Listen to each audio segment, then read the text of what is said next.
Oh, who are the people in your community? In your community? In your YouTube community? Oh, who are the people in your community? They're the people that you meet when you're walking down the street. They're the people that you meet each day. And I don't like some of them, so hurry back. Just an 80s boy and a 90s teen, going on all things Disney, from mouse to parks and in between. Come share the magic with me. La la la la la la la la. Live your life to a Disney tune. Come and share Jake's Disney Afternoon. Hey Disney Afternoon gang, welcome back to my channel. My name is Jake. If you're returning here, thanks for coming back. And if you're new, I do all kinds of Disney content, including subscription boxes, hauls, vintage trips, trivia. If it's Disney, we're doing it. So you're gonna wanna hit that subscribe button so you don't miss out on the next Disney adventure. All right, we are at part 3 of my how-to series. And this one's the most abstract of them all, how-to community. We throw around this word a lot. We talk about the YouTube community, the Disney YouTube community, the collecting community, the internet community. We throw this word around a lot. I think it means something different to each of us. And I think that's important to acknowledge. So I wanted to do a video on talking about the 4 different approaches to community and how to identify them a little bit and then how to sort of make peace with them in a way. A number of years ago, I was in a writing workshop, of which the trauma will be another video for another day. But one of the exercises we did among the writers, I don't even think the proctors sort of initiated this, but we were talking about different composers and writers and things and kind of what summed up the body of work that they produced. And sort of looking for common threads and things like that. And so we were each challenged to be like, well, what do you write about? What is your passion? And I think barely without hesitating, I said community. And everybody agreed, having known me for a little bit at that point, that was probably what really drove me when I'm thinking about a creative writing project. So community has always been like a really big thing for me. It's been important to me. I think sometimes it's been my disappointment in my YouTube journey when I'm thinking about community. And so I wanted to take a step back from that and just look at how others look at community. That'll help me understand them and help manage my expectations. As a teacher, the first thing I always say to anybody who's new is learn how to manage expectations, because if you manage them and meet them, you're always a success. All right, so there are 4 different approaches, in my opinion, to community. There's the people who approach community as a social event. And let me backtrack one more step and just say, I think there are probably elements of each of these in all of us to a certain degree, but I think many people sort of skew strictly or strongly towards one or the other. These are people who do strictly YouTube for fun, which nothing wrong with that, but they don't have any business aspirations. They don't have any even monetization aspirations. They just are looking for a place to connect with like-minded folks who love and geek out about the same thing. Maybe they're not as connected in their own communities or families and are really finding a connection online. And I think that's a really wonderful approach.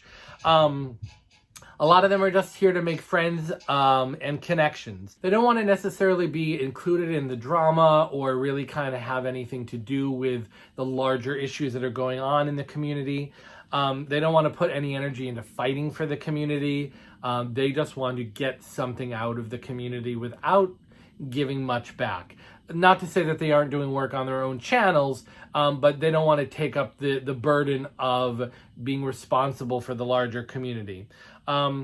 There's nothing wrong with those kinds of people at all. It's a different approach than maybe some of you might take. And it's important to know that when dealing with a person like that, your expectations need to be lesser because they aren't going to necessarily meet what you are putting out into the community. People who don't necessarily take things like swaps seriously. We talked about swaps in my other video, and how it's a commitment. And some of them don't want to commit to it. If they get to it, they get to it. If they don't, oops, or we'll just move it. They don't have any sense of structure or commitment to the thing as it is.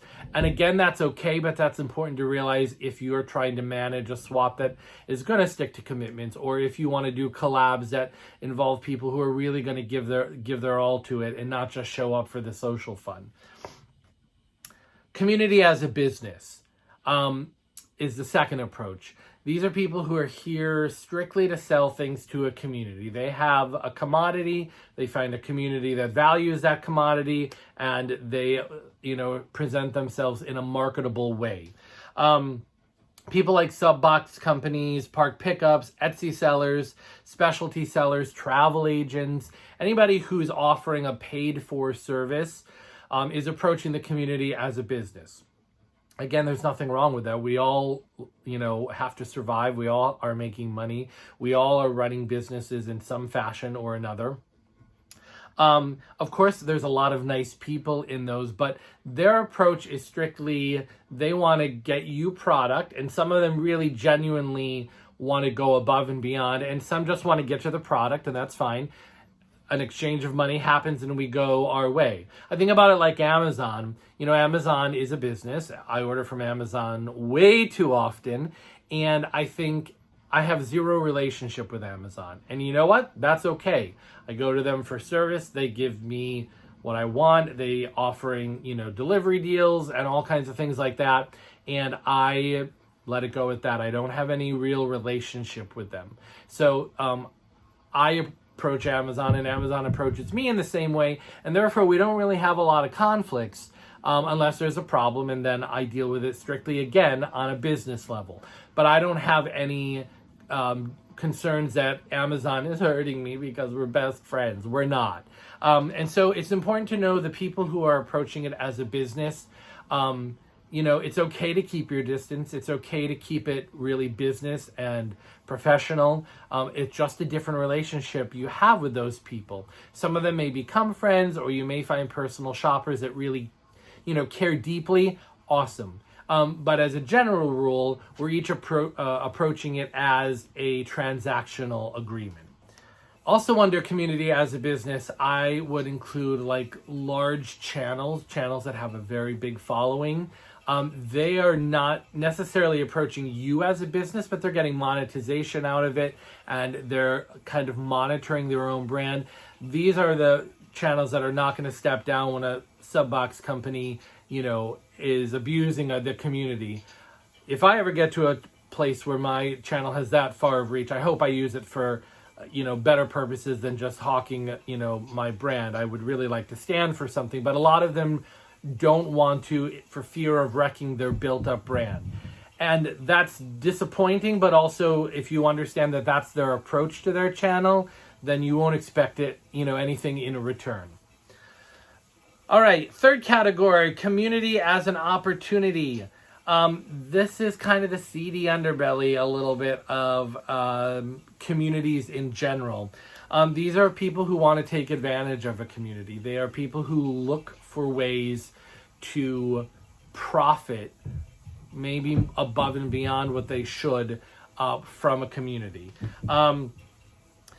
It could be anything from people who are always looking for tips or advice or a favor. These are people who are like, I'm at the last minute and can someone get me a connection to a thing or free tickets or a travel advice or something like that. They come to the community when they're in desperate need without really returning much to it, and so they take advantage of sort of the goodies and the freebies and the things that they can get out of a community.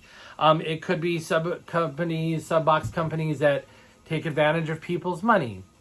They think that there's some kind of loyalty that they're engendering, and then they abuse the money. This has happened with multiple companies, and it's problematic. And Again, you may look at those relationships as transactional. You may look at those as business, but also be aware that many of them, don't always have the same morals. And because they're small companies, unlike Amazon, they're less held accountable, let's say. And so you may lose out on money at some point. The worst of this community grouping is the scalpers. The people who buy the Loungefly bags on pre-order at midnight and then sell them for like double or triple the price. Stop doing that. Stop. It's such an abuse of our community. I'm okay with people making money for the work that they do. I've paid people for park pickups. I've paid people for doing some personal shopping, et cetera, et cetera. There's nothing wrong with paying you for your time. A product is not worth double the value just because it's rare and you can. Worse in this community are the people who actually go ahead and buy it at those prices. They are encouraging people to keep doing that. Now, some of you may have the disposable income to do that, but if you're only looking out for yourself and you're not really looking out for the community, you're looking to take advantage of the community. You're getting, but you're not taking responsibility for that. Again, if you know going into these transactions that that's how they're approaching it, you may take it a little bit less personal and a little bit less sort of with like a heaviness. And then finally, the last group is community as a commitment. These are people who understand the value of community. They understand that bonding together and sticking together have its own value, but it takes two people or multiple people or groups of people committing to be all in. And this means things like, standing beside people when they're celebrating something great, but it also means standing beside people when they're fighting something. And being willing to take the hit along with them because you're supposed to be going through this journey as a community. And so we're all bonding together and standing against a thing or protecting ourselves from a thing. But it takes commitment on both ends in order for that whole thing to work out. And it is a commitment. It's like being in a relationship. It takes some give and take. There are some times when you have to lose in order to win, and then sometimes it's your turn to win. But you get the benefits of being protected and surrounded by a great group of caring people. I would also argue that some of your best friends might come from this kind of a group. They are there, people who will listen to you complain. They are there who listen to you gripe, or when you're being snarky or a little bit salty. They're also there when you're celebrating something, or when you're really going through like a rough patch of life. They're all in, and they give you your space to breathe. They give you your space to rejoice. And in turn, you give that to them when it's their turn. And so I think for me, this is the kind of thing that I'm building towards. And one of the things that frustrated me a little bit going through a certain dark patch of sub-box company misery, shall we say. And then I had to step back and realize that people were not approaching community the same way that I was approaching community. That they didn't want to give as much as I wanted to give in order to reap the full benefits of being involved in a community. And once I made a little bit of peace with that, I kind of was okay with interacting with some people and with kind of feeling sort of less down in the dumps about the whole situation, because I understood that they're running their channel and their approach to community differently than mine. So my question, I guess, for you is, what kind of a community are you building? Are you a business and you only want to sell to us? Are you a scalper who's looking to take advantage? Are you here just for the social fun and interaction? Or do you really want to build a community that's all in, where we all are defending each other and protecting each other and celebrating with each other and building each other up? That's just my question for you for today. It's a tough question because it takes a lot of work, and I think we all go through different various feels on this in terms of our commitment to the thing. And probably there are many of us who are also business owners and who are also here for social fun. But I think if you're going to be all in, then you can be all in. And if not, that's okay. Just be honest about the kind of community you're wanting to be a part of and wanting to build. That's what I got to say about community. I would love to hear your thoughts down in the comments. Do you agree? Disagree? I just thought this was a really important topic to address as we go into a brand new year. And finally, for the giveaway for my 1-year anniversary, which is a $100 vintage curated box, let's use the hashtag down in the comments, Jake's Disney Afternoon Community. And remember, you need to have entered all 3 videos in order to be eligible. It's not 3 separate entries. If you do all 3, you get 1 entry. So if you've missed the first 2 parts, how to swap box and how to YouTube, I'm going to leave those linked below and you can go check those out. I will leave the giveaway open for probably about another week or so. So I look forward to hearing from you. If you don't want to enter, just leave me a comment anyway. Hit the like button. If you're brand new, hit the subscribe button because I've got a lot of exciting things coming up in the future. And I look forward to building a better community with all of you. Until the next Disney Afternoon.